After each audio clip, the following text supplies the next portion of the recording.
Welcome to Pindar Poetry. We hope you learned something new. In this video, I will compare Porsche 911 versus Mercedes-AMG GT. Focus on 3 quick steps.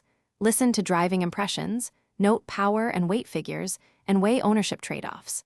I'll describe how each car feels on back roads and track, explain punchy acceleration versus usable torque, and point out where practicality and warranty costs can change your decision. Stick with me, and you'll know which car fits your priorities. I'll walk through acceleration, handling, and braking in straightforward terms so you can imagine each car behind the wheel. Expect crisp descriptions of engine character, turbo lag or lack thereof, and how steering weight influences confidence at speed. We'll compare horsepower, torque delivery, and braking feel, and I'll explain how chassis tuning affects daily driving versus track sessions.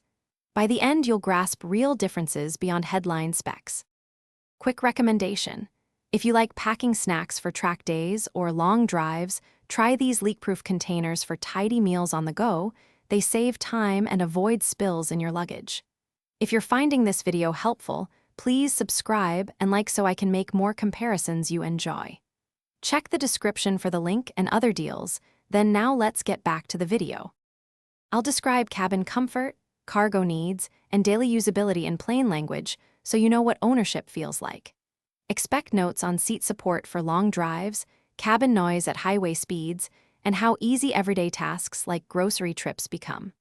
I'll also cover fuel economy expectations and maintenance considerations that often decide long-term cost. These practical details often matter more than peak horsepower when choosing a daily sports car.